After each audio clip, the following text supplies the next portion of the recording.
ఇప్పుడు అమావాస్య రోజు అర్ధరాత్రి అడవిలోనికి వెళ్ళి అక్కడ గద్దేసి అన్ని కూడా వస్తువులు అక్కడ పెట్టి ఆ బతికున్నటువంటి పందిని ఆ భూమిలో పలికించి ఆ యొక్క పసుపులో నుంచి కుంకుమలో నుంచి 2 బొమ్మలు తీసి ఈ యొక్క శక్తులు మీకు మొల్దారకు పంచలోహ హనుమాన్ బిల్ల ఉండేది. ఆ రోజు ఎప్పుడైతే ప్రార్థన చేశారో ఆ మొల్దారము తెగిపోయి విడుసు వ్యాధితో ఎక్కడ పడితే అక్కడ పడిపోయేటువంటి భార్యను, పడిపోయినటువంటి నా తండ్రి, భయంకరమైనటువంటి టీబీ వ్యాధితో ఉన్నటువంటి నా తండ్రిని ఏ డాక్టర్ బాగు చేయలేక పనిచేస్తున్నది ఒక చీకటి శక్తి. అది మీ కుటుంబాన్ని అంతా కూడా నాశనము చేస్తుంది. అది నాశనము మీ అందరినీ కూడా నాశనం చేయగలుగుతాం. ఎక్కడికి పోతే మమ్మల్ని బాగు చేసే దేవుడు ఉన్నాడు, లేక మమ్మల్ని బాగు చేసే పూజారు ఉన్నాడు, మమ్మల్ని బాగు చేసే భూత వైద్యుడు ఉన్నాడు, ఎక్కడ మంచి డాక్టర్ ఉన్నాడు అని చెప్పి తెలిసిన వారిని కూడా అక్కడి ముఖం కడుక్కునే వాడిని, అక్కడే 2-1 అన్ని మంచములు చేసేవాడిని. అలాంటి మంచములో పడిపోయినటువంటి నన్ను అతడు కూడా మెంటల్ షాక్ అయి బట్టలు తీసేసి నగ్నంగా అతడు ఇంటి బయట రోడ్ల పండి ఒక్కరుగా మరి కుటుంబం అంతా కూడా భయంకరమైనటువంటి పరిస్థితిలోనికి దిగజారుతున్నటువంటి బంధువులు కానీ, కులస్తులు కానీ, గ్రామస్తులు కానీ ఎవరు కూడా మా ఇంటిలోనికి వచ్చేవారు కాదు. ఎందుకంటే భయంకరమైనటువంటి చీకటి శక్తుల ఈ యొక్క రాత్రికాల సమయంలో సాక్ష్యాన్ని పంచుకోవడానికి దేవుడు ఇచ్చినటువంటి అవకాశం, అలాగే మరి ఎలీషా అయ్యగారులు మాకు కల్పించినటువంటి అవకాశాన్ని బట్టి నేను దేవునికి వందనాలు తెలియజేస్తూ ఉన్నాను. వారికి కూడా ప్రత్యేకమైన వందనాలు తెలియజేస్తూ ఉన్నాను. మరి నా యొక్క పేరు ప్రభువులోనికి రాకముందు నా పేరు రాజేందర్. మా తల్లిదండ్రులు మరి మేమంతా కూడా భయంకరమైనటువంటి మరి పాపములో, అలాగే భయంకరమైనటువంటి విగ్రహారాధన చేసేటువంటి కుటుంబములో జీవించేటువంటి పరిస్థితులు. మరి నా యొక్క తండ్రి పేరు రాజయ్య, మా తల్లి పేరు రాజలక్ష్మి, అలాగే నా సతీమణి పేరు రజిత, మరి మాకు చెల్లె మహేశ్వరి, తమ్ముడు పోతరాజు. మీ అందరికీ అర్థమై ఉంటుంది ఒకే అక్షరం మీద అందరి పేర్లు. మేము ఎక్కువగా మరి చూసినట్లయితే ఆరాధన చేసినటువంటి ఆ రోజుల్లో ప్రభువుని ఎరగక ముందు దైవములు అనుకొని ఆరాధించినటువంటి మా యొక్క కుల దైవం మల్లికార్జున స్వామి, అలాగే మరి శివుణ్ణి ఎక్కువగా నా కుటుంబం మరి మేమందరము కూడా పూజించేవారిమి. మేము యాదవ కుటుంబములో జన్మించాను. మరి ఆ యొక్క కుటుంబము మరి చూసినట్లయితే మరి చిన్ననాటి నుంచి నాకు ఊహ తెలియని నుంచి మరి నా కుటుంబం అంతా కూడా, మా యొక్క తల్లిదండ్రులు, మా నాన్నమ్మ, కుటుంబ సభ్యులంతా కూడా మరి భయంకరమైనటువంటి విగ్రహారాధన చేసేటువంటి కుటుంబం. మా ఇంట్లోనే మరి శివుని గుడి ఉండేది. ఆ యొక్క గుడిలోనే మరి ప్రతిరోజు కూడా నా తల్లిదండ్రులు మేమందరము కూడా ప్రతిరోజు ఒక్కొక్క దేవుడికి మరి పూజ చేయడం, ప్రార్థనలు చేస్తూ మరి ఉండేది. ఒక్కొక్క మరి ఆ ఫొటోసు 3 ఫీట్ల ఎత్తుతోటి సుమారు ఉండేది. అన్నీ కూడా ఎన్నైతే దేవుళ్ళు ఉన్నాయో అవన్నీ కూడా పెట్టి నా తల్లిదండ్రులు మేమంతా కూడా ఆరాధన చేసేటువంటి కుటుంబం. మా యొక్క నాన్నమ్మకు కాలుకు బేడీలు ఉండేవి, అలాగే నా తల్లికి కూడా బేడీలు ఉండేది కాలుకు. మరి ప్రతి సోమవారం మరి జోగేసుకొని త్రిశూళ్ళు పట్టుకొని ఊళ్ళోకి వెళ్ళి రాజేశ్వరుడి పేరు మీద జోగు అడిగేటువంటి కుటుంబం. ఊళ్ళో ఎవరైనా బాగలేకపోతే వారందరూ కూడా మా నాన్నమ్మ దగ్గరికి, అలాగే మా తల్లి దగ్గరికి వచ్చి సోది చెప్పించుకునేటువంటి కుటుంబం. అలాగే నా కాలు కూడా బేడి ఉండేది.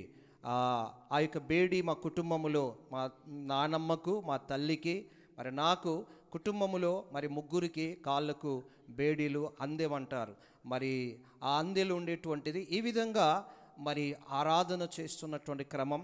ప్రతి సంవత్సరము కూడా కులం అంతా కూడా యాదవులను పిలిచి మరి బద్దిపోషం అనే దేవతకు మరి గొర్రెను బలిచ్చి అందరికీ భోజనం పెట్టి ప్రతి సంవత్సరం శ్రీరాముల నవమి రోజు మరి మా కుటుంబం అంతా కూడా కలిసి వెములవాడ రాజన్న దగ్గరికి మరి అక్కడికి వెళ్ళి అక్కడ తలనీలాలు ఇవ్వడం, అలాగే అక్కడ గజస్తంభానికి కోడెను కట్టడం, అలాగే అక్కడ మరి బెల్లం ఇవ్వడం, అలాగే అక్కడ గుండములో కోనేరులో అందరము కూడా ఆ కోనేరులో స్నానాలు చేసి అక్కడ ప్రతి సంవత్సరం కూడా అక్కడికి, అలాగే మల్లికార్జున మరి గుడికి వెళ్ళి అక్కడ ఈ విధంగా ప్రతి సంవత్సరం మరి ఈ యొక్క 2 ఆలయాలకు వెళుతూ కుటుంబం అంతా కూడా మరి ఆరాధన చేస్తున్నటువంటి క్రమములో 1993వ సంవత్సరం మా కుటుంబములో మరి భయంకరమైనటువంటి జరగకూడనటువంటి సంఘటన నా కుటుంబములో జరిగాది. నా యొక్క చెల్లి అలాగే మా యొక్క చిన్నాన్న కూతురు ఇద్దరు చెల్లెలు కూడా ఒకే రోజు ఒకే స్థలములో ఒకే బాయిలో ఇద్దరు కూడా పడి చనిపోవడం జరిగాది. ఆ యొక్క వార్త విన్నటువంటి మేమందరము కూడా మరి దుఃఖ సముద్రములో మునిగిపోయాం. మరి ఒకే చెల్లె, మరి మా తల్లిదండ్రులు, మరి నేను, తమ్ముడు అందరము కూడా భయంకరమైనటువంటి మరి దుఃఖము బాధలో ఉంటున్నటువంటి క్రమములో మరి కొద్ది రోజుల తర్వాత మరి ఎందుకు ఇలా జరిగిందని చెప్పి ఆ దేవుణ్ణి అడిగించుకున్నటువంటి క్రమములో మరి ఒక భయంకరమైనటువంటి చేతబడి శక్తులు మరి మీ కుటుంబం మీద పనిచేస్తున్నాయి అని చెప్పినప్పుడు మరి అనేకమైనటువంటి మరి పూజలు, అనేకమైనటువంటి యజ్ఞాలు, అనేకమైనటువంటి ప్రార్థనలు, మరి భూత వైద్యుల దగ్గరికి వెళ్ళినప్పుడు ఒక భూత వైద్యుడు మరి మా దగ్గరికి వచ్చి ఆ యొక్క పూజారి ఏమన్నాడంటే, ఆత్మ పనిచేస్తున్నది ఒక చీకటి శక్తి, అది మీ కుటుంబాన్ని అంతా కూడా నాశనము చేస్తుంది, అది నాశనము మీ అందరినీ కూడా ఒక్కొక్కరిని నాశనం చేయడానికి వచ్చిందని చెప్పినప్పుడు మరి మేమందరము కూడా మేము భయపడ్డాం. అలాగే ఇంట్లో ఉన్నటువంటి దేవతలకు, దేవుళ్ళకు అందరికి కూడా మొక్కడం ప్రారంభించినాం. ఇంకెక్కువగా ఆరాధన చేస్తూ మరి పెడుతున్నటువంటి మీరు తప్ప మమ్మల్ని కాపాడేవారు ఎవరు లేరు, మీరే మా దైవము, మీరే మమ్మల్ని కాపాడేది, మీరే మమ్మలను రక్షించదని ఇలా ప్రతిరోజు మరి ప్రార్థన చేస్తూ మొక్కుకుంటూ పూజలు చేస్తూ ఉన్నటువంటి క్రమములో ఆ పూజారి వచ్చిన తర్వాత ఆయన చెప్పినటువంటి మాట ఏంటంటే, ఆ యొక్క ఆత్మకు శాంతి చేయాలి అంటే గొర్రెను తీసుకురండి, గొర్రెను బలిచ్చినట్లయితే ఆ ఆత్మ శాంతి అవుతుంది, మీ కుటుంబం బాగుంటుందని చెప్పినప్పుడు అప్పటికప్పుడు మా నాన్న వెళ్ళి మరి గొర్రెను తీసుకొచ్చిన తర్వాత అమావాస్య రోజు అర్ధరాత్రి ఇంటి పైన, బిల్డింగ్ పైన ఆ గొర్రెను బలిచ్చి ఆ రక్తాన్నంతా కూడా తీసుకొని ఆ యొక్క భూత వైద్యుడు ఆ యొక్క రక్తాన్ని మరి మా ఇంటి పైన, ఇంటి గడపల మీద, అలాగే మా యొక్క ఇంటి మూలల మీద, మా మీద అదంతా కూడా రక్తం ప్రోక్షించి ఇక నుంచి మీరు బాగుంటారు, మీకేమీ కాదు అని ఆ యొక్క మరి మంత్ర విద్య కలిగినటువంటి ఆ యొక్క పూజారి చెప్పినప్పుడు మేము అనుకున్నాం, ఇంకా మనకేది కూడా హాని చేయదు, మనం బాగుంటామని చెప్పి మేము అలా ముందుకు వెళుతున్నటువంటి ఆ సమయంలో భయంకరమైనటువంటి పరిస్థితి మా కుటుంబంలో మరొక పరిస్థితి వచ్చేది. మా తల్లి మరి పిచ్చిలేసి అనగా మెంటల్ షాక్ అయి ఆమె 15 నెలలు మరి భోజనం చేయకుండా తిరగడం ప్రారంభించాది. వారములో ఒక్కసారి లేక 2 సార్లు మాత్రమే మా యొక్క తల్లి ఆ రొట్టెలు తినేది, లేకపోతే బియ్యము అట్టు తినేది తప్ప 15 నెలలు, సంవత్సరం మీద 3 నెలలు ఒక్క మెతుకు కూడా అన్నము తినకుండా అలాంటి పరిస్థితి. మరి ఆ సమయంలో మా తండ్రి గారు అనేక హాస్పిటల్స్ తీసుకెళ్ళాడు, అనేక దేవతలకు పూజలు పునస్కారాలు చేయించాడు, అలాగే భూత వైద్యుల దగ్గరికి తీసుకెళ్ళాడు. ఎక్కడికి తీసుకెళ్ళినా నా తల్లి బాగుపడలేదు.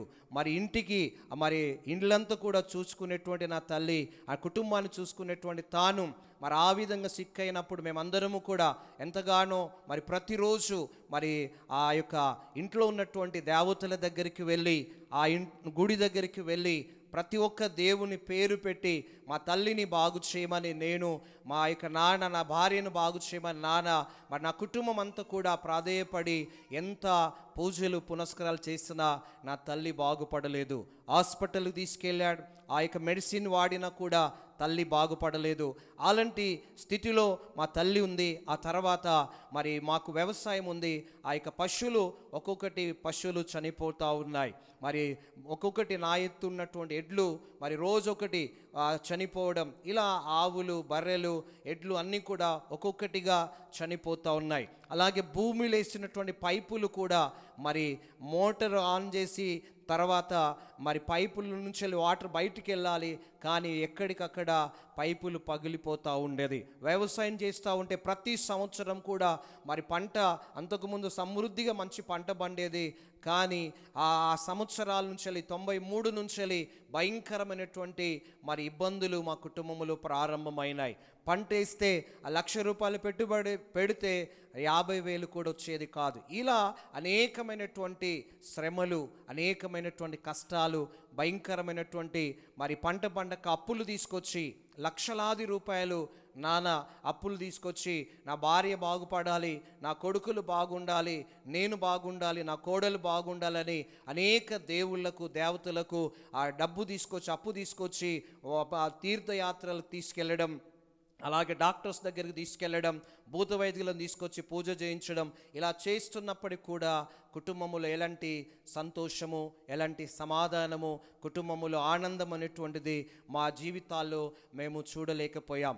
అలాంటి పరిస్థితుల్లో మేము భయంకరమైనటువంటి పరిస్థితులు ఉన్నటువంటి సమయంలో మా నాన్నమ్మ చెప్పేది, పలానా ఊళ్ళో పలానా దగ్గర మంచి ఒక పూజారి ఉన్నాడు, అతని దగ్గరికి వెళితే అనేకులు కూడా బాగవుతున్నారు, మనం వెళ్దామని చెప్పి మా నాన్నమ్మ మా కుటుంబం అంతటిని కూడా మరి సిద్ధపరిచి హన్మకొండ కిషన్పూర్ అనేటువంటి ఆ ప్రాంతానికి మా కుటుంబాన్ని తీసుకొని వెళ్ళాలి. వెళ్ళిన తర్వాత అక్కడ మల్లికార్జున స్వామి గుడి ఉంది.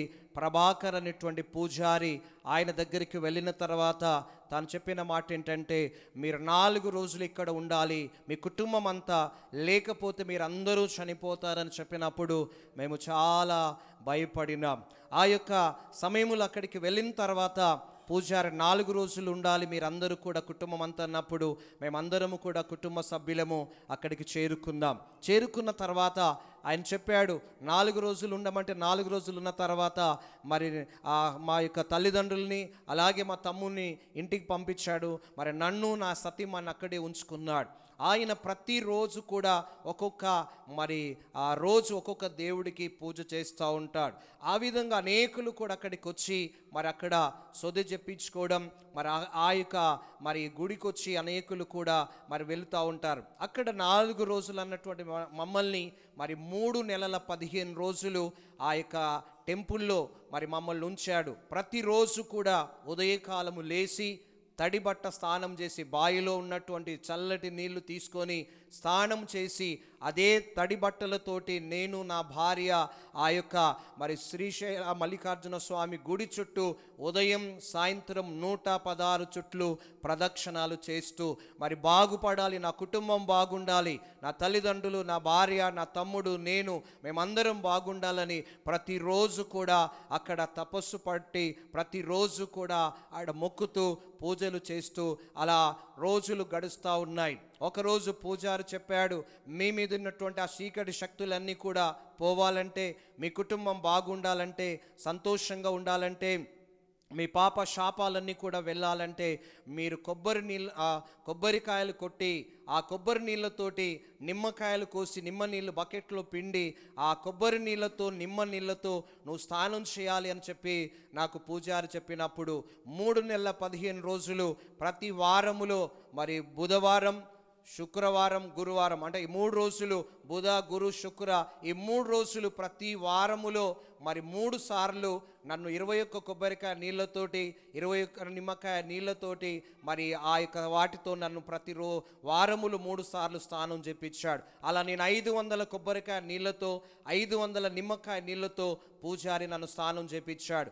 అయినప్పటికీ కూడా అక్కడ 3 నెలల 15 రోజులు ఆ గుడిలో ఉండి పూజ చేస్తూ మరి ఆయన మీదికి ప్రతి ఒక్క మరి బుధవారం, గురువారం, శుక్రవారం ఒక్కొక్క దేవుడు తన మీదకి వచ్చి మరి ఆ ఈరకోల తీసుకొని కొరడా తీసుకొని మరి మా మీద ఉన్నటువంటి శక్తులు పోవాలని మరి భయంకరంగా ఆ కొరడాలతోటి కొట్టేవాడు.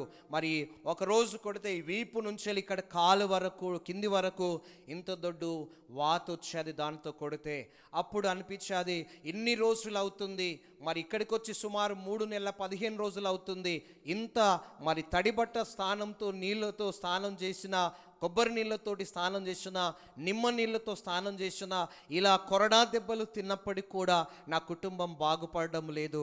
ఈ విధంగా మరి ఎన్ని చేసినా కూడా ఎవరు బాగు చేస్తలేరు అని చెప్పి మేము బాధపడుతూ అక్కడే నేను వెళ్ళండి అన్నంత వరకు మీరు వెళ్ళకూడదు, అప్పటి వరకు ఇక్కడే ఉండాలి అని పూజారి చెప్పినప్పుడు అలాగున్నాం.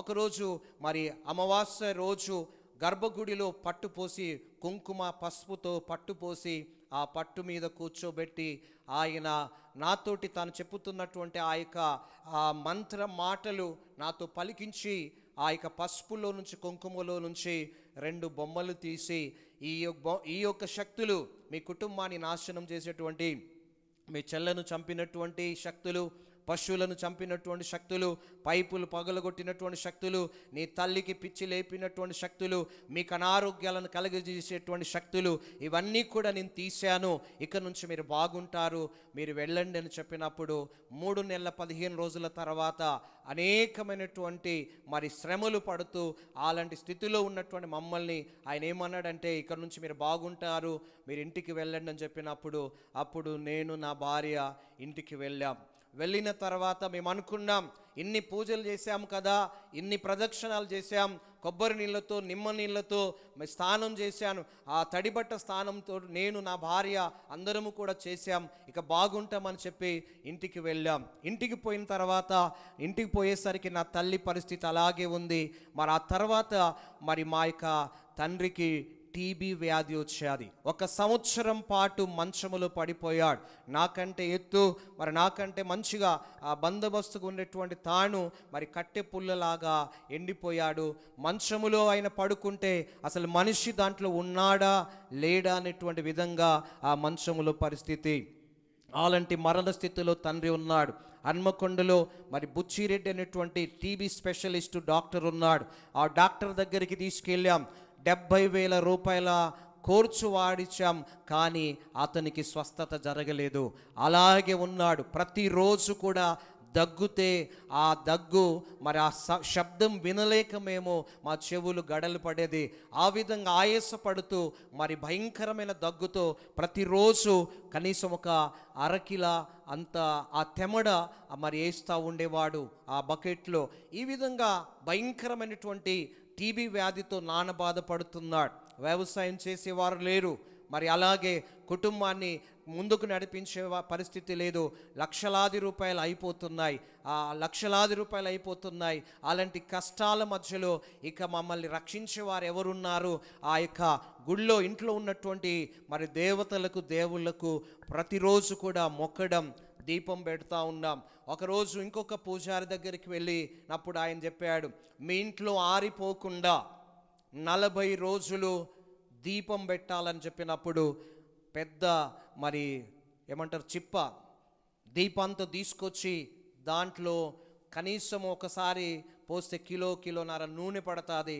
ఆ నూనె పోసి మరి వత్తి పెట్టి ప్రతిరోజు కూడా అంటే 40 రోజుల వరకు మీ ఇంటిలో దీపం వెలిగిస్తే మీరు బాగైతారు, మీ ఇంటిలో ఉన్న చీకటి, మీ జీవితాల్లో ఉన్న చీకటి పోతుంది అని చెప్పినప్పుడు ఆ దీపం 40 రోజులు మా ఇంట్లో మేము వెలిగించడం జరిగేది. 40 రోజులు ఆ దీపం వెలిగించిన తర్వాత కూడా మా ఇంటిలో ఉన్న చీకటి ఏమాత్రము కూడా పోలేదు. ఇంకా మా పరిస్థితులు భయంకరంగా మారిపోతున్నాయి. అమ్మ పిచ్చిలేసి అలాగే ఉంది, నాన్న టీబీతో ఉన్నాడు. ఆ తర్వాత నా భార్యకు పిడిసొచ్చుడు స్టార్ట్ అయింది. ఎక్కడ పడితే అక్కడ ఆమె కింద పడిపోతూ ఉండేది. అక్కడ కంప ఉందా, బండలు ఉన్నాయా, బురద ఉన్నదా అనేటువంటి మరి ధ్యాస లేకుండా నా భార్య మరి కింద పడి మరి పడిపోతూ ఉండేది. అలాంటి మరణ స్థితి. ఒక్కొక్కరుగా కుటుంబం అంతా కూడా అనారోగ్యాల పాలైపోతుంది. ఒకవైపు మరొక వైపు రోజు రోజుకు మరి మా కుటుంబాన్ని బాగు చేయడానికి కొరకు బయట అప్పులు తీసుకొచ్చినటువంటి ఆ అప్పులు పెరిగిపోతున్నాయి. మీరు రోగాలతో ఉన్నారు, మీరు ఏం పని చేయలేని స్థితిలో ఉన్నారు, మా అప్పెలా తీరుస్తారని చెప్పి డబ్బులు ఇచ్చినటువంటి వారు వచ్చి ప్రతిరోజు కూడా వారు తిట్టి, మరి ఆ బండబూతులు తిట్టి వారు వెళుతూ ఉండేది. ఇలాంటి క్రమములో భయంకరమైనటువంటి శ్రమలు ఎదుర్కొంటున్నటువంటి పరిస్థితి. మా భార్యను కూడా హాస్పిటల్ తీసుకెళ్ళాం, అయినా కూడా ఆమెకు ఆ పిడ్స్ అనేటువంటిది తగ్గడం లేదు, అలాగనే ఉంది. ఆ తర్వాత మా తమ్ముడికి అతడు కూడా మెంటల్ షాక్ అయి బట్టలు తీసేసి నగ్నంగా అతడు ఇంటి బయట రోడ్ల పంటి తిరగడం స్టార్ట్ చేశాడు. ఈ విధంగా ఒక్కొక్కరుగా మరి కుటుంబం అంతా కూడా భయంకరమైనటువంటి పరిస్థితిలోనికి దిగజారుతున్నటువంటి పరిస్థితి. ఆ సమయంలో మరి అనేకుల దగ్గరికి మరి మాకు తెలిసినటువంటి వాళ్ళ దగ్గరికి ఎక్కడికి వెళ్తే బాగైతాం, ఎక్కడికి పోతే మమ్మల్ని బాగు చేసే దేవుడు ఉన్నాడు, లేక మమ్మల్ని బాగు చేసే పూజారి ఉన్నాడు, మమ్మల్ని బాగు చేసే భూత వైద్యుడు ఉన్నాడు, ఎక్కడ మంచి డాక్టర్ ఉన్నాడు అని చెప్పి తెలిసిన వారినల్లా కూడా అడుగుతూ ఉండేది. కానీ ఎక్కడికి వెళ్ళినా కూడా అనేకుల దగ్గరికి వెళ్ళాం, అనేక పూజలు పునస్కారాలు చేశాం, అనేక డాక్టర్స్ దగ్గరికి వెళ్ళాం, అనేక భూత వైద్యుల దగ్గరికి వెళ్ళాం, అనేక ప్రార్థనలు చేశాం, దీపం పెట్టాం. ఏది చేసినా కూడా మా జీవితాల్లో ఉన్నటువంటి ఆ యొక్క భయంకరమైనటువంటి శ్రమల నుంచి, ఆ పాప శాపము నుంచి ఎవరు కూడా మమ్మల్ని విడిపించలేనటువంటి పరిస్థితి. నేను మరణ స్థితిలోనికి మెల్లగా నేను కూడా జారడం అయిపోయాది. నాకు పక్షవాతం వచ్చి నా కాలు పడిపోయి మంచములోనే పడిపోయి 6 నెలలు మంచములోనే ఉండిపోయాడు. అక్కడే 1, 2 చేసేవాడిని, అక్కడే ముఖం కడుక్కునేది. అలాంటి పరిస్థితి. ఇక కుటుంబములో ఒక్కరు కూడా ఆరోగ్యంగా ఉన్నవారు లేరండి. అలాంటి మరణ స్థితిలో ఉన్నటువంటి సమయములో ఒకరోజు మా యొక్క తండ్రి గారు మరి ఈరోజు మాట్లాడిన మాట ఏంటంటే, అసలు ఎవరం కూడా బ్రతికే పరిస్థితి లేదు, ఒక్క కూతురుంటే ఒక్క కూతురు చనిపోయాది, నేను చనిపోయే పరిస్థితిలో ఉన్నా, నా భార్య చనిపోయే స్థితిలో ఉంది, నా కుమారులు నా కోడలు అందరము కూడా చనిపోయే స్థితిలో ఉన్నాం, ఈ ఊళ్ళో మనం ఉండకూడదు, ఇక్కడి నుంచి మనం వేరే ఊరికి వెళ్దామని చెప్పి మా నాన్న ఆలోచన చేశాడు. అక్కడి నుంచి మాకున్నటువంటి ఇల్లు, అక్కడ ఉన్నటువంటి భూమి అమ్ముకొని అప్పులు కట్టి ఎక్కడైనా వెళ్ళి బ్రతుకుదాం అని చెప్పి నాన్న చాలా ప్రయత్నాలు చేశాడు. కానీ ఏది కూడా అమ్మడానికి పెట్టినప్పుడు ఎవరు కూడా దాన్ని తీసుకోవడానికి రాలేనటువంటి పరిస్థితి. ఇలాంటి భయంకరమైనటువంటి పరిస్థితుల్లో మరి అందరము కూడా సిక్కైపోయినాం. మా యొక్క మామయ్య గారు మరి మా దగ్గర ఒక మంచి పూజారి ఉన్నాడు, ఆ యొక్క పూజారి అనేకులను బాగు చేశాడు, మీ దగ్గరికి కూడా మేము అతన్ని తీసుకొస్తానని చెప్పి ఆ యొక్క పూజారి గురించి మాకు తెలియజేసినప్పుడు ఆయన వచ్చాడు. ఆయన పేరు గోపాల్. ఆయన వచ్చేటప్పుడు మా మామతోడు చెప్పాడు, వారు బాగుపడాలంటే ఒక బతికి ఉన్నటువంటి పంది కావాలి, ఆ పందిని తీసుకొని మనం వెళ్ళాలని చెప్పినప్పుడు ఆ పందిని తీసుకొని వారు మా ఇంటికి వచ్చారు.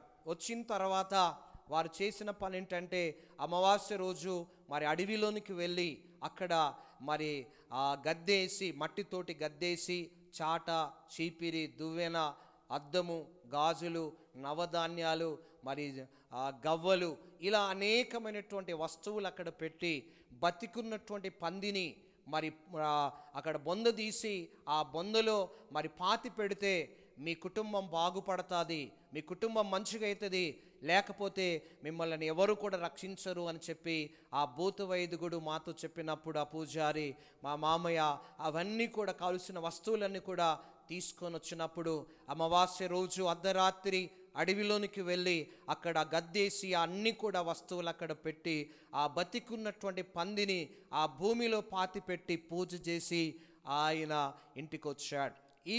ఈ విధంగా అనేకమైనటువంటి మరి ఆ పూజారుల దగ్గర నుంచి భూత వైద్యులు, డాక్టర్సు, అలాగే అనేకమైనటువంటి ప్రార్థనలు, అనేక పూజలు చేస్తున్నాం. కానీ కుటుంబములో మరి ఎవరు కూడా మరి సమాధానములే కానీ, సంతోషము కానీ, ఆరోగ్యము కానీ, మరి ఆనందము కానీ కుటుంబములో ఎవరిలో కూడా లేనటువంటి పరిస్థితి. ఒకరోజు మరి మా ఇంటికి అంటే మా ఊరికి ఒక పాస్టర్ గారి ఇంటికి మరొక పాస్టర్ గారు మరి ములుగు జిల్లా మరి ఇప్పుడు మరి జవహర్ నగర్ అనేటువంటి ఆ గ్రామం నుంచి ఒక పాస్టర్ గారు వచ్చారు. తన పేరు అబ్రాహం పాస్టర్ గారు. వారు క్రీస్తులో నిద్రించారు. ఆ పాస్టర్ గారు వచ్చినప్పుడు ఎవరు మా నాన్నకు చెప్పారు.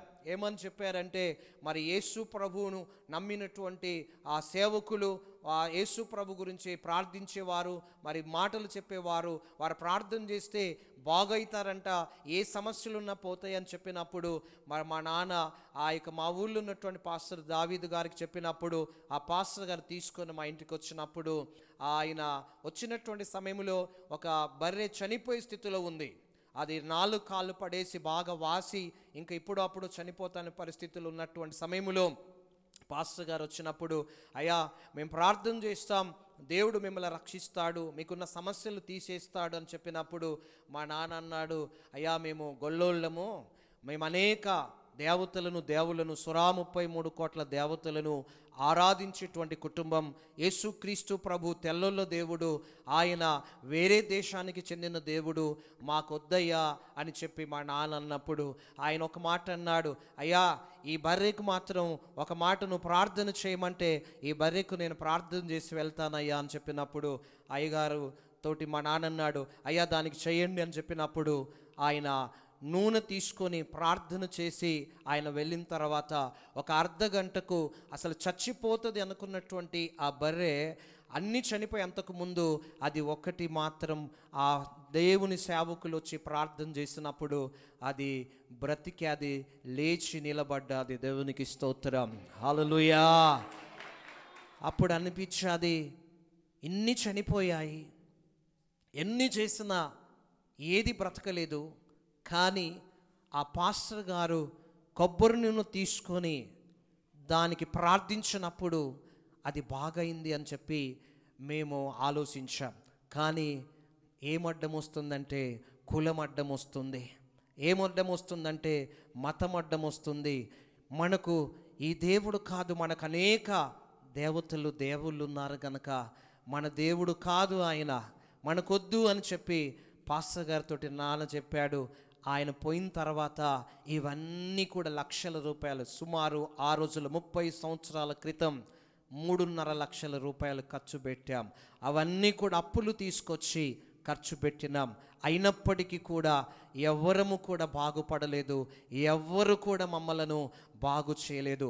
అలాంటి స్థితిలో నాకు పక్షవాతం వచ్చి కాలు పడిపోయే స్థితి, మరి ఆ యొక్క అనారోగ్యముతో అనేకమైన చెడు వ్యసనాలతోటి చిన్న వయసులోనే మరి భయంకరమైనటువంటి పాపములు, అలాగే సిగరెట్లు గుటకాలు తినడం, అలాగే మరి రకరకాలైనటువంటి మరి అనేకమైనటువంటి చెడు అలవాట్లు కలిగి భయంకరమైనటువంటి సినిమాలు చూసే అలవాటు, ఒక్క సినిమాను మరి 10 సార్లు చూసేవాడిని. అనేకమైనటువంటి అంటే స్కూలుకు పొమ్మంటే నేను స్కూలుకు వెళ్ళేవాడిని కాదు సరిగ్గా, మరి చదువుకోమంటే సరిగ్గా చదువుకునేవాడిని కాదు.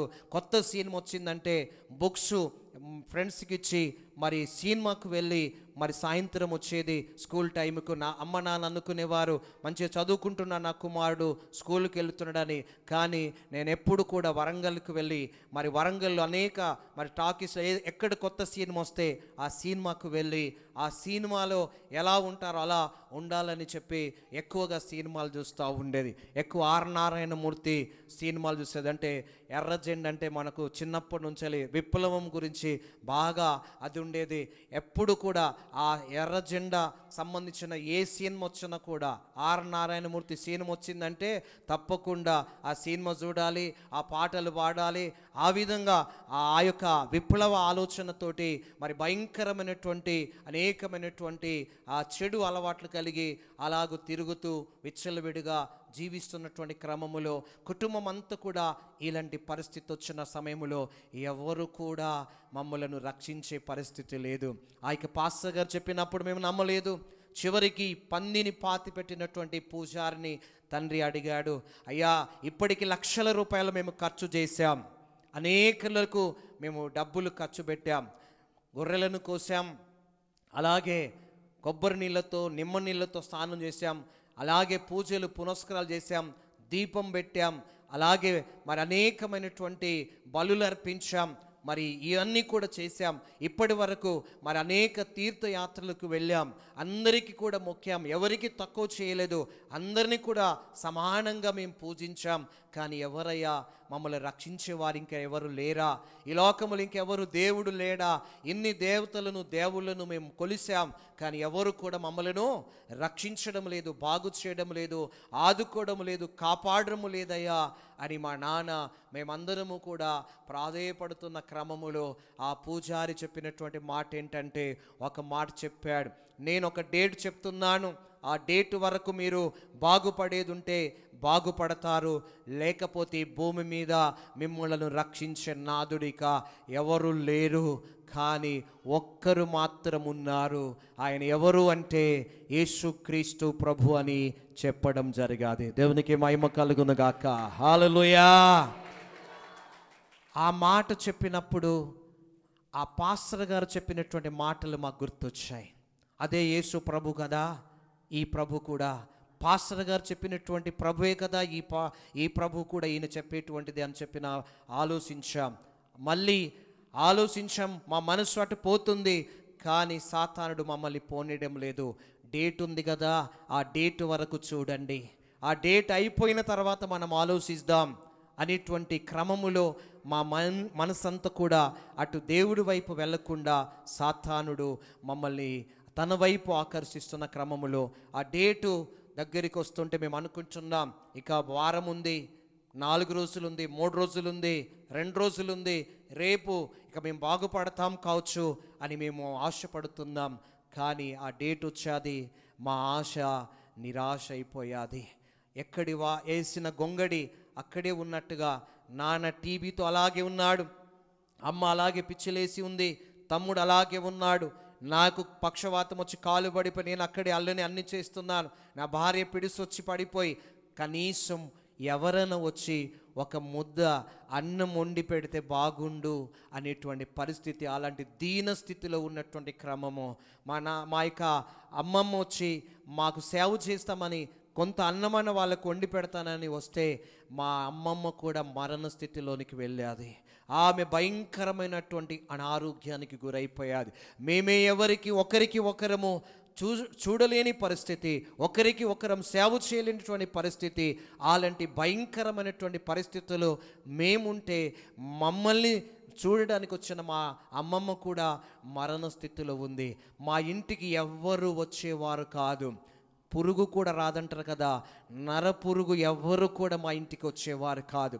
ఆ ఇంటికి వెళితే వారికి పట్టినటువంటి గతి, వారికి పట్టినటువంటి స్థితి మనకు వస్తుందేమో, ఆ ఇంటికి ఎవరు వెళ్ళకూడదని చెప్పి మా బంధువులు కానీ, కులస్తులు కానీ, గ్రామస్తులు కానీ ఎవరు కూడా మా ఇంటిలోనికి వచ్చేవారు కాదు.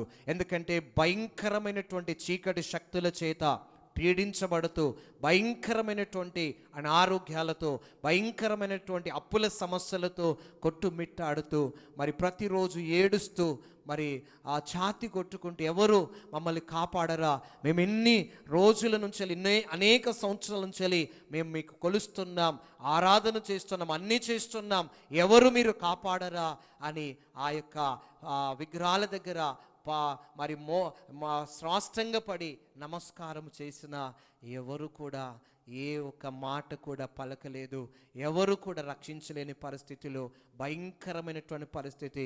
పెద్ద పెద్ద భూత వైదికులు, పెద్ద పెద్ద బాబాలు, పెద్ద పెద్ద మరి పూజారులు వచ్చి పూజ చేశారు. భయంకరమైనటువంటి మరి ఆ యొక్క మరి వారిచ్చినటువంటి యంత్రాలు కట్టుకోలేక మా మొలదారు సందు లేకుండా నిండిపోయేది. అలాగే ఇంటి మూలల మీద మరి అనేకమైనటువంటి తాయితలు మరి పాతి పెట్టడం, గవ్వలు, జీడిగింజలు, అలాగే కొబ్బరికాయలు, నిమ్మకాయలు, ఇలా అనేకమైనటువంటి చేసినప్పటికీ కూడా అనేకులు చూసి మరి ఇక వీరెవరు కూడా బ్రతకరు, అందరూ చనిపోతారు, ఎవరు కూడా బ్రతకరు అనేటువంటి పరిస్థితిలోనికి మా కుటుంబం దిగిపోయినటువంటి పరిస్థితిలో ఆ భూత వైదికుడు చెప్పినటువంటి డేట్ అయిపోయాది. ఆ సమయము అయిపోయిన తర్వాత మేమందరము ఒక నిర్ణయానికి వచ్చాం. ఈ భూమి మీద ఇక మనల్ని రక్షించే నాదుడు ఎవరు లేరు. ఈ ఇంట్లో ఉన్నటువంటి ఇన్ని పెట్టి మనం ఆరాధన చేశాం, గుడి కట్టాం, ప్రతి సంవత్సరం అన్నీ చేస్తున్నాం. ఎవరు కూడా మనల్ని బ్రతికించే పరిస్థితి లేదు. మనం బ్రతకాలంటే చివరిగా ఉంది ఒకే ఒక దేవుడు మిగిలి ఉన్నాడు, ఆయన ప్రభు అయిన యేసుక్రీస్తు. ఆయన దేవుడైతే మనల్ని రక్షిస్తాడు. అందరిని నమ్మాం, అందరికీ ప్రార్థన చేశాం, అందరికీ అన్ని పూజలు చేశాం. ఇది కూడా చివరిగా యేసుక్రీస్తు ప్రభు దేవుడైతే మనల్ని రక్షించుకుంటాడు. ఆయన గనక దేవుడు మనల్ని రక్షించకపోతే అందరము కూడా అదే చర్చిలోనికి వెళ్ళి అక్కడే చచ్చిపోదాం. ఇక మనల్ని కాపాడేవారు ఎవరు లేరు కనుక ఇక బ్రతికి సాధించేది లేదు. ఒక్కరము కూడా బాగులేము కనుక అందరము చనిపోదాం అని చెప్పి 1995 నవంబర్ మాసములో, అయ్యా యేసయ్యా నువ్వు దేవుడవైతే మమ్మలను రక్షించండి, మా పాప శాపముల నుండి, ఈ సాతాను యొక్క బంధకాల నుండి, ఈ చేతబడి శక్తుల నుంచి ప్రభా ఇక నువ్వే మమ్మల్ని విడిపించండి మా మనస్సులో మేము అనుకొని మా ఊళ్ళో ఉన్నటువంటి సేవకురాల్ని మేము పిలిచాం. గోవర్ధన్ రెడ్డి, ఆ రాజమ్మ గారు ఇద్దరు కూడా వచ్చి నేను మంచంలో పడి ఉన్నాను, నాన్న ఒక దగ్గర, అమ్మ ఒక దగ్గర, నా భార్య, నా తమ్ముడు అందరము కూడా ఒక్కొక్క దగ్గర మేము పడి ఉన్నటువంటి పరిస్థితిలో వారు మా దగ్గరికి వచ్చి మాకు యేసుక్రీస్తు ప్రభు గురించి చెప్పి వాడు మా కోసం ప్రార్థన చేశారు. నా యొక్క మొల్దారకు చూసినట్లయితే పంచలోహ హనుమాన్ బిల్ల ఉండేది. ఆ వచ్చి ఎప్పుడైతే ప్రార్థన చేశారో ఆ మొల్దారము తెగిపోయి ఆ బిల్ల ఎక్కడ పోయిందో నాకు అర్థం కాలేదు.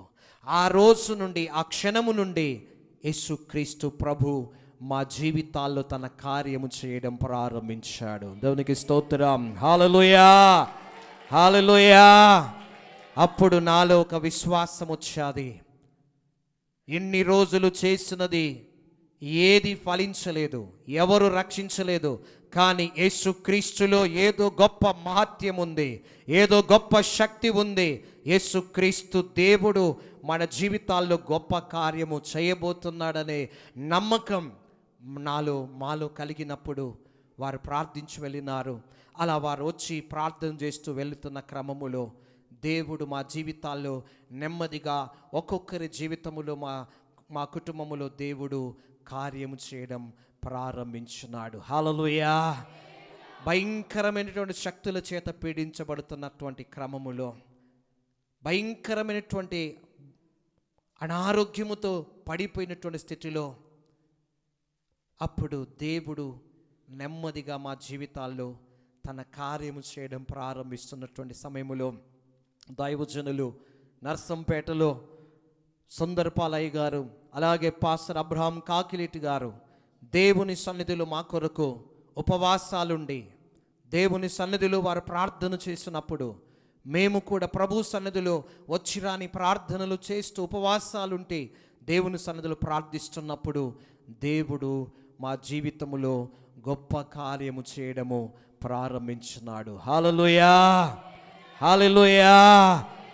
ఒక మాట చూసినట్లయితే దేవుని సన్నిధిలో మార్కు సువార్త పరిశుద్ధ గ్రంథములో మనం చూసినట్లయితే 9వ అధ్యాయం 29వ వచనాన్ని మనం చూసినట్లయితే ఒక మాట ఉంది. అందుకాయన ప్రార్థన వలనే గాని మరి దేని వలనైనను ఈ విధమైనది వదిలిపోవుట అసాధ్యమని వారితో చెప్పాను. ప్రియమైనటువంటి దేవుని బిడ్డలారా, ఇక్కడ చూసినట్లయితే మరి ఈ యొక్క లేఖన భాగములు మనం చూసినట్లయితే మరి భయంకరమైనటువంటి దురాత్మ పట్టినటువంటి వ్యక్తి మరి యేసు ప్రభు శిష్యుల దగ్గర తీసుకొచ్చినప్పుడు ఆ శిష్యులు అతనికి స్వస్థత విడుదలను కలిగించలేకపోయారు. కానీ యేసుక్రీస్తు ప్రభు దగ్గరికి వచ్చినప్పుడు మరి ప్రభు వారు స్వస్థపరిచాడు. అప్పుడు యేసు ప్రభు తన శిష్యులతో చెప్తున్న మాట ఏంటంటే, ఇలాంటి చీకటి శక్తులు, దురాత్మ శక్తులు వదిలిపోవాలంటే ఉపవాస ప్రార్థన వలననే ఇలాంటి వదిలిపోతాయని ప్రభు సెలవిచ్చుట మనం చూస్తూ ఉన్నాం. దేవుని సన్నిధిలో ఉపవాసములుండి ప్రార్థించుతున్నటువంటి క్రమములో దేవుడు అద్భుతముగా మా జీవితములో విడుదలను కలగజేశాడు. హల్లెలూయా, హల్లెలూయా. దేవుని సన్నిధిలో ప్రార్థన చేస్తున్న క్రమములో దేవుడు మా జీవితములో అద్భుతము చేశాడు. అలాగే మనం చూసినట్లయితే అపోస్తల కార్యములు 4వ అధ్యాయం మనం చూసినట్లయితే పరిశుద్ధ గ్రంథములో మనం దేవుని సన్నిధిలో మనం చూసినట్లయితే 4వ అధ్యాయం 12వ వచనములో ఒక మాట ఉంటుంది. దేవుని సన్నిధిలో మరి ఎవని వలన రక్షణ కలుగదు, ఈ నామముననే మనము రక్షణ పొందవలను గాని ఆకాశము కింద మనుషులలో ఇయ్యబడిన మరి ఏ నామమున రక్షణ పొందలేము అనెను. మరి ఆకాశము కింద ఈ భూమి పైన మనుషులలో ఇవ్వబడినటువంటి ఏ నామమును కూడా రక్షణ లేదు, యేసుక్రీస్తు యొక్క నామములోనే రక్షణ ఉంది అని ఇక్కడ మరి అపోస్తలుడైనటువంటి పేతురు దేవుని యొక్క వాక్యాన్ని ప్రకటిస్తున్నాడు. ఈ వాక్యము దేవుడు తన దాసుల ద్వారా మాట్లాడినప్పుడు యేసుక్రీస్తు యొక్క నామమున మాత్రమే రక్షణ ఉందని 1995 నవంబర్ మాసములో యేసుక్రీస్తును మా ప్రభువుగా, మా రక్షకుడిగా, దేవుడిగా, సర్వ సృష్టికర్త అయినటువంటి ప్రభువే మా రక్షకుడని నేను, నా భార్య, నా తల్లిదండ్రులు, నా తమ్ముడు ప్రభువును నమ్మి ప్రభు సన్నిధిలో ఉపవాసాలుండి ప్రార్థన చేస్తున్నటువంటి క్రమములో దేవుడు నా కుటుంబములో తన కార్యము చేయడం ప్రారంభించున్నాడు. హల్లెలూయా, హల్లెలూయా, హల్లెలూయా. దేవుడు ఆ విధంగా మా జీవితాల్లో తన కార్యము చేయడము, మరి ప్రార్థన చేస్తున్నటువంటి క్రమములో దేవుడు అద్భుతముగా తన యొక్క మరి దక్షిణ హస్తాన్ని చాచి, తన గాయపడిన హస్తాన్ని చాచి మమ్మలను ఆయన స్వస్థపరచడం మరి దేవుని యొక్క సన్నిధిలో మేము మా కళ్ళారా మేము చూసాం. పరిశుద్ధ గ్రంథములో మనం చూసినట్లయితే దేవుని యొక్క సన్నిధిలో మార్కు సువార్త 5వ అధ్యాయములో మనం చూసినట్లయితే మనందరికీ తెలుసు, సేన దయ్యము పట్టినటువంటి వాడు సమాధుల్లో మరి పడుకొని మరి ఎవరు కూడా అతని సాధుపరచలేనటువంటి పరిస్థితి, తనను తాను గాయాలు చేసుకున్నటువంటి పరిస్థితి. అలాంటి పరిస్థితిలో ఉన్నటువంటి వ్యక్తి దగ్గరికి యేసుక్రీస్తు ప్రభు వెళ్ళి ఆ యొక్క గన్నేసరితనటువంటి ఆ యొక్క దేశమునకు వెళ్ళి ఆ యొక్క సముద్ర ప్రయాణము చేసి ఆ వ్యక్తిని ఎలాగైతే విడిపించి స్వస్థపరిచి స్వస్థచిత్తుడిగా దేవుడు చేశాడో ప్రభు అయిన యేసుక్రీస్తు, మరి అదే విధంగా మా జీవితాల్లో భయంకరమైనటువంటి సంఖ్యలతో మరి భయంకరమైనటువంటి పాపములు, భయంకరమైనటువంటి చేతబడి చీకటి శక్తుల చేత పీడించబడుచున్నటువంటి నా కుటుంబాన్ని యేసుక్రీస్తు ప్రభువారు మా ఇంటికి వచ్చి మమ్మలను తాకి మాకున్న సాతాను బంధకాల నుండి, మాకున్న చేతబడి శక్తుల నుండి, మాకున్నటువంటి రోగముల నుంచి యేసుక్రీస్తు ప్రభు మాకు విడుదల కలుగజేశాడు. హల్లెలూయా, హల్లెలూయా. ఆ సేన దయ్యాన్ని ఏ విధముగా విడిపించి ఆ వ్యక్తిని బాగు చేశాడో అలాగూ అనేక సంవత్సరాల నుంచి ఉన్నటువంటి మా మీద ఉన్నటువంటి పనిచేస్తున్నటువంటి దురాత్మ శక్తుల ప్రభావము నుంచి, భయంకరమైనటువంటి పాపము నుంచి మమ్మలను ఎవరు కూడా విడిపించలేదు. యేసయ్య మా జీవితములోనికి వచ్చి మా జీవితములో కార్యం చేశాడు. 3 నెలల్లో అద్భుతముగా నా తల్లి పిచ్చిలేసి తిరిగినటువంటి నా తల్లిని యేసుక్రీస్తు ప్రభు ఆ సాతాను బంధకాల నుండి, దురాత్మ శక్తుల ప్రభావము నుంచి ఆయన విడిపించాడు. ఇప్పటికి 30 సంవత్సరాలు అవుతుంది. నా తల్లి 30 సంవత్సరాల క్రితం చనిపోవలసినటువంటి నా తల్లిని నజరేయుడైన యేసుక్రీస్తు ప్రభు ఆమెను విడిపించి బ్రతికించి ఈరోజు సజీవ లెక్కలో ఉంచాడు. ఆయనకు మహిమ కలుగునుగాక. హల్లెలూయా. అలాగే మంచములో పడిపోయినటువంటి నా తండ్రి, భయంకరమైనటువంటి టీబీ వ్యాధితో ఉన్నటువంటి నా తండ్రిని ఏ డాక్టర్ బాగు చేయలేకపోయాడు, ఏ దేవుడు బాగు చేయలేకపోయాడు, ఏ భూత వైద్యుడు బాగు చేయలేకపోయాడు, ఏ పూజలు పునస్కారాలు నా తండ్రిని బాగు చేయలేకపోయాయి. కానీ లోకరక్షకుడు, ఈ సర్వ సృష్టికి కారణభూతుడైనటువంటి నజరేయుడు యేసుక్రీస్తు పొందినటువంటి దెబ్బల చేత నా తండ్రిని స్వస్థపరిచాడు. 30 సంవత్సరాల క్రితం చనిపోవలసినటువంటి నా తండ్రి ఈ రోజు కూడా సజీవుడిగా ఉన్నాడు. అనేకులకు సువార్తను ప్రకటిస్తూ అనేకులను దేవుని సన్నిధికి నడిపిస్తున్నాడు. హల్లెలూయా, హల్లెలూయా. దేవుడు నా కుటుంబములో తన కార్యం ప్రారంభించినప్పుడు అనేకుల యొక్క కండ్లు ఎర్రబడిపోతూ ఉన్నాయి. ఈ కుటుంబం బ్రతకదనుకున్నాం, ఎవరు వీళ్ళను బాగు చేయడనుకున్నాం, ఏ దేవుడు రక్షించడనుకున్నాం. కానీ యేసు ప్రభును వీరు నమ్మిన తర్వాత చనిపోతుందనుకున్నటువంటి ఆ రాజలక్ష్మి బ్రతికాది, చనిపోతాడనుకున్నటువంటి ఆ రాజయ్య బ్రతికాడు. యేసుక్రీస్తు ప్రభు ఎంత గొప్పవాడని అన్యజనులు అనేకులు కూడా, కులస్తులు, బంధువులు, గ్రామస్తులు అనేకులు కూడా ఆశ్చర్యపోవడం ప్రారంభించారు. ఆ విధంగా తల్లిదండ్రులను దేవుడు స్వస్థపరిచాడు. ఆ తర్వాత నా భార్యను దేవుడు అద్భుతంగా స్వస్థపరిచాడు. మరి 30 సంవత్సరాల క్రితం పిడుసు వ్యాధితో ఎక్కడ పడితే అక్కడ పడిపోయేటువంటి ఆ స్థితిలో ఉన్నటువంటి నా భార్యను ఈ లోకములు ఎవరు బాగు చేయలేదండి, ఎవరు కూడా బాగు చేయలేదు. ఏ ట్యాబ్లెట్ పని చేయలేదు, ఏ పూజ పని చేయలేదు, ఏ యొక్క యజ్ఞాలు పని చేయలేదు, ఏది కూడా పని చేయలేదు. కానీ యేసుక్రీస్తు నామములు ఎప్పుడైతే మేము ప్రార్థన చేయడం ప్రారంభించామో, నజరేతు యేసుక్రీస్తు ప్రభు నా భార్యకు ఉన్నటువంటి పిడుసు వ్యాధి నుంచి ఆయన స్వస్థపరిచాడు. నేటికి 30 సంవత్సరాలు అవుతున్నది. మళ్ళీ తిరిగి ఎన్నడూ కూడా నా భార్యకు పిడుసు వ్యాధి రాలేదు. ఇప్పుడు ఆరోగ్యముతో దేవుని యొక్క పరిచర్యలో మేము దేవుని సన్నిధిలో ముందుకు కొనసాగుతున్నాం. హల్లెలూయా, హల్లెలూయా. నిన్ను స్వస్థపరచు దేవుడను నేనే అని యేసయ్య చెప్పాడు. హల్లెలూయా. ఆయన తప్ప స్వస్థపరిచే వారి లోకములో ఎవరు లేరు. ఆమేన్, ఆమేన్. దేవుడు నా భార్యను స్వస్థపరిచాడు. దేవుడు అద్భుతంగా నా భార్య జీవితంలో కార్యం చేశాడు. ఆ తర్వాత నా తమ్ముడు మరణ స్థితిలో ఉన్నటువంటి నా తమ్ముడిని దేవుడు అద్భుతంగా బాగు చేశాడు. బట్టలు తీసేసి మరి ఇంట్లో బయట తిరుగుతున్నటువంటి అలాంటి స్థితిలో ఉన్నటువంటి వ్యక్తిని దేవుడు అద్భుతంగా స్వస్థపరిచాడు. దేవుడు 30 సంవత్సరాల క్రితం తాను చనిపోవలసినటువంటి తనను దేవుడు బ్రతికించాడు. బ్రతికించడం మాత్రమే కాదు, దేవుడు అద్భుతంగా తన జీవితంలో గొప్ప కార్యం చేశాడు. ఆయన ఆశ, నేను డాక్టర్ కావాలని ఆశ, అద్భుతంగా ఉచితంగా ప్రభుత్వ సీట్ ఇచ్చి ఎంబీబీఎస్ సీట్ ఇచ్చాడు. ఎంబీబీఎస్ కంప్లీట్ చేశాడు. అది మాత్రమే కాదు, దేవుడు సన్నిధిలో ప్రార్థించినప్పుడు దేవుడు ఎండి సీటు కావాలని ప్రార్థించినప్పుడు ఉచితంగా ఎండి సీట్ ఇచ్చాడు. దేవుడు నా తమ్ముడిని దేవుడు ఈరోజు డాక్టర్గా, ఎండిగా దేవుడు చేశాడు. హల్లెలూయా, హల్లెలూయా. ఒకప్పుడు అనేకుల దగ్గరికి వెళ్ళేది వైద్యము కొరకు, అనేకులు మమ్మల్ని బాగు చేయమని, కానీ ఎవరు కూడా బాగు చేయలేదు. కానీ దేవుడు అద్భుతంగా చనిపోయే స్థితిలో ఉంటున్న నా తమ్ముడిని బ్రతికించి ఈరోజు ఒక వైద్యుడిగా దేవుడు మరి ఆ యొక్క తమ్ముడిని మరి దేవుడు నిలబెట్టాడు, ఆశీర్వదించాడు. అలాగే చివరిగా నా జీవితములో మరి దేవుడు గొప్ప కార్యం చేశాడు. మరి అక్కడే ముఖం కడుక్కునే వాడిని, అక్కడే 2-1 అన్ని మంచములో చేసేవాడిని. అలాంటి మంచములో పడిపోయినటువంటి నన్ను నా జీవితములో ఎవరు కూడా ఏది కూడా నన్ను బాగు చేయలేదు. కొబ్బరి నీళ్ళతోటి స్నానం చేస్తే నన్ను బాగు చేయలేదు, మా సమస్యల నుంచి విడుదల కాలేదు. నిమ్మ నీళ్ళు మమ్మలను బాగు చేయలేదు, ప్రదక్షిణాలు మమ్మలను బాగు చేయలేదు.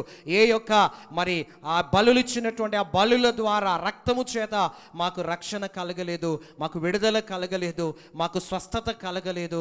కానీ యేసుక్రీస్తు ప్రభు నా జీవితములో గొప్ప కార్యం చేశాడు. మరణ స్థితిలో ఉన్నటువంటి నన్ను, ఆ యొక్క పక్షవాతము కలిగి మరణ స్థితిలో ఉన్నటువంటి నన్ను ఎవరు బాగు చేయలేదు. కానీ అలాంటి స్థితిలో ఉన్నటువంటి నన్ను ఆయన గాయపడిన హస్తాన్ని చాచి నన్ను ముట్టి ఆయన లేపి నన్ను స్వస్థపరిచి నిలబెట్టి ఆయన నడిపించడం ప్రారంభించున్నాడు. హల్లెలూయా.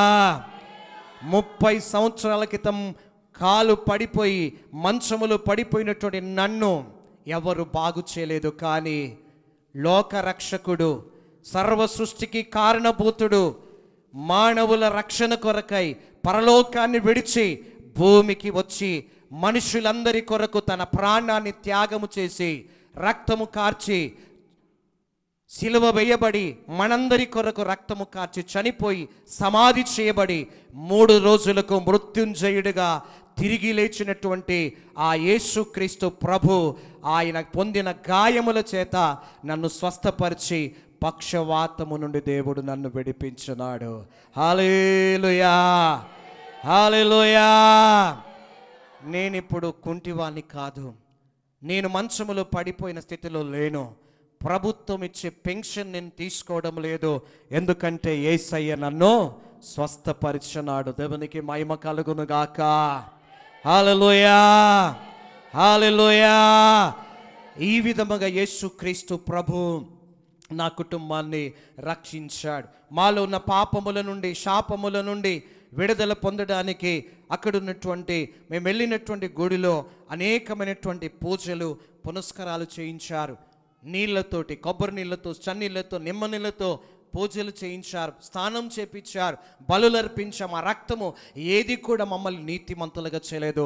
ఒక మాట చూసినట్లయితే మొదటి యోహాను రాసిన పత్రిక 1వ అధ్యాయం దేవుని సన్నిధిలో 7వ వచనాన్ని చూసినట్లయితే, అయితే ఆయన వెలుగులోనున్న ప్రకారం మనమును వెలుగులో నడిచిన ఎడల మనం అన్యోన్య సహవాసము గలవారమై ఉందుమో, అప్పుడు ఆయన కుమారుడైన యేసు రక్తము ప్రతి పాపము నుండి మనలను పవిత్రులుగా చేయును. హల్లెలూయా. యేసు రక్తము మాత్రమే పాపిని పరిశుద్ధునిగా మార్చగలదు. నిమ్మ నీళ్ళు, కొబ్బరి నీళ్ళు, గంగ స్థానము, తడిబట్ట స్థానము, బలుల యొక్క రక్తము చేత మనుషుల యొక్క పాపమునకు విరుగుడు కాదు. నజరేయుడైన యేసుక్రీస్తు ప్రభు 2025 సంవత్సరాల క్రితము కలువరి శిలువలో ఆయన రక్తము కార్చాడు మనుషుల యొక్క పాపముల నుండి విమోచించడానికి. బైబిల్లో మనం చూస్తున్నట్లయితే రోమపత్రిక 3:23లో మనం చూస్తున్నట్లయితే, ఏ భేదము లేదు, అందరూ పాపము చేసి దేవుడు అనుగ్రహించు మహిమను పొందలేకపోతున్నారు.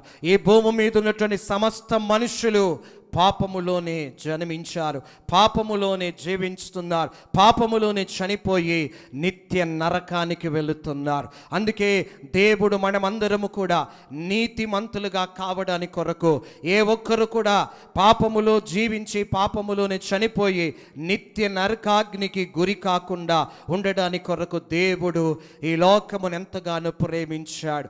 యోహాను సువార్త 3:16లో మనం చూస్తున్నట్లయితే, దేవుడు లోకమును ఎంతో ప్రేమించను కాగా తన అద్వితీయ కుమారుని యందు విశ్వాసముంచు ప్రతివాడు నశింపక నిత్య జీవము పొందునట్లు ఆయనను అనుగ్రహించను. మరి యేసుక్రీస్తు ప్రభువు నిత్య జీవాన్ని ఇవ్వడానికి భూమి మీదకి వచ్చాడు. ఈ లోకములో రక్షణ కొరకు మమ్మల్ని ఎవరు కాపాడుతారు, ఎవరు మమ్మల్ని రక్షిస్తారని అనేక తీర్థయాత్ర అనేకుల దగ్గరికి వెళ్ళాం, ఎక్కడికో వెళ్ళాం. సమాధానం కావాలని, రక్షణ కావాలని, ఆరోగ్యం కావాలని, నెమ్మది కావాలని, మోక్షం కావాలని, కానీ ఎవరు కూడా మాకు ఇవ్వలేదు. కానీ యేసుక్రీస్తు ప్రభువుని ఎప్పుడైతే రక్షకుడని, ప్రభు అని నమ్మామో, ఆయన ద్వారా మాకు రక్షణను, ఆయన ద్వారా మాకు స్వస్థతను, ఆయన ద్వారా మాకు విడుదలను, ఆయన ద్వారా మాకు ఆశీర్వాదాన్ని యేసుక్రీస్తు ప్రభువారు అనుగ్రహించారు. హల్లెలూయా, హల్లెలూయా, హల్లెలూయా. రోమపత్రిక 6వ అధ్యాయం 23వ వచనం చూసినట్లయితే, ఎలయనగా పాపములన వచ్చు జీతము మరణము, అయితే దేవుని కృపావరము మన ప్రభువైన యేసుక్రీస్తు నందు నిత్య జీవము. యేసు ద్వారా మనకు నిత్య జీవము. యేసుక్రీస్తును గనక మేము రక్షకుడిగా నమ్మకపోతే ఈరోజు మీ ముందు నిలబడేవాడిని కాదు. యేసుక్రీస్తును ప్రభువుగా, రక్షకుడిగా, దేవుడిగా నేను నా కుటుంబం అంగీకరించకపోతే ఈరోజు నా కుటుంబము బ్రతికి ఉండేది కాదు.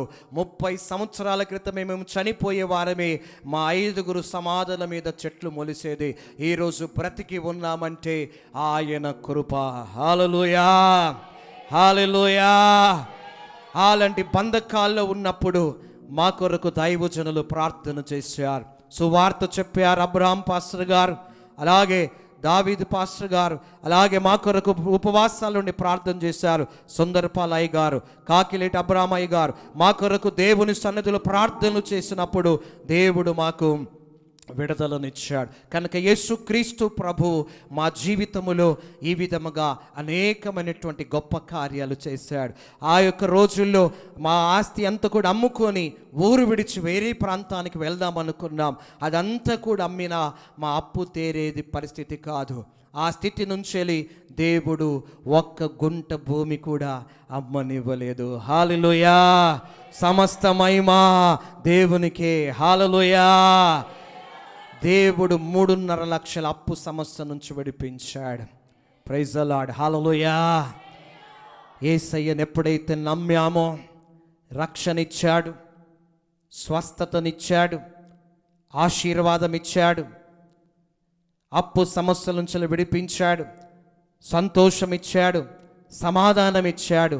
ఈరోజు తన యొక్క కృపలు భద్రపరిచి తాను మమ్మలను ముందుకు నడిపిస్తూ ఉన్నాడు. హల్లెలూయా, హల్లెలూయా. ఈ లోకములో పాపిని రక్షించడానికి పరలోకాన్ని విడిచి భూమికి వచ్చిన వారు ఎవరైనా ఉన్నారా అంటే ఆయన ఒక్కడే. ఆయన పేరే నజరేయుడైనటువంటి యేసుక్రీస్తు. హల్లెలూయా, హల్లెలూయా. ఆయన తప్ప ఎవరు లేరు, ఆయన తప్ప ఎవరు లేరు. యేసయ్య చెప్పాడు, నేనే మార్గం, నేనే సత్యము, నేనే జీవమును, నా ద్వారా తప్ప తండ్రి యొద్దకు ఎవరు రారు. నువ్వు పరలోకానికి వెళ్ళాలంటే, నీ పాపాలు క్షమించబడాలంటే యేసు ప్రభు ద్వారా తప్ప ఈ లోకములు ఎవరి ద్వారా మనకు రక్షణ కలగదు. మనకెవరి ద్వారా పాప క్షమాపణ లేదు. నీ పాపములు క్షమించబడాలంటే యేసయ్య తప్ప నీ పాపాలు ఎవరు క్షమించలేరు. యేసయ్య రక్తము ప్రతి పాపిని పరిశుద్ధపరుస్తుంది. ఆయన ద్వారానే పరలోకముంది, లేకపోతే ఆరని అగ్ని గుండముంది. ఆ అగ్ని నుంచి, ఆ నిత్య నరకము నుండి తప్పించాడు నా యేసయ్య నా కుటుంబాన్ని రక్షించాడు.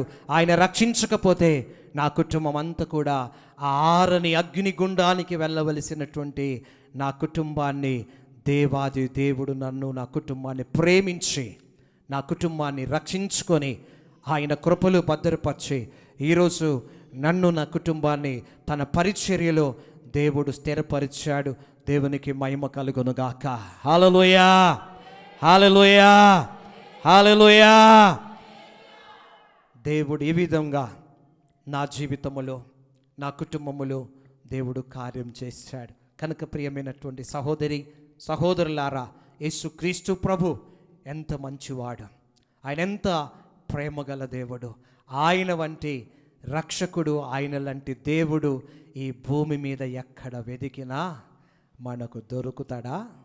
దొరకడు. హల్లెలూయా. కనుక దేవుని సన్నిధిలో ఈ విధంగా నా కుటుంబాన్ని అద్భుతంగా రక్షించుకున్నాడు. ఇంకా మరి సేవ సాక్ష్యం ఉంటుంది, కానీ దేవుని సన్నిధిలో ఈ విధంగా రక్షణ సాక్ష్యము దేవుని సన్నిధిలో పంచుకోవడానికి దేవుడు కృపనిచ్చాడు. దేవునికి మహిమ కలుగునుగాక. మా కొరకు, కుటుంబము కొరకు, పరిచర్య కొరకు మీ అందరూ కూడా ప్రార్థన చేయాలని ప్రభు పేరట నేను కోరుచున్నాను. ఈ సాక్ష్యము ద్వారా అనేక వేల కొలది, లక్షలాది మంది దీవించబడాలని, రక్షించబడాలని, అనేకులు బలపరచబడాలని ప్రభు పేరట నేను ఆశపడుతున్నాను. దేవునికి మహిమ కలుగు.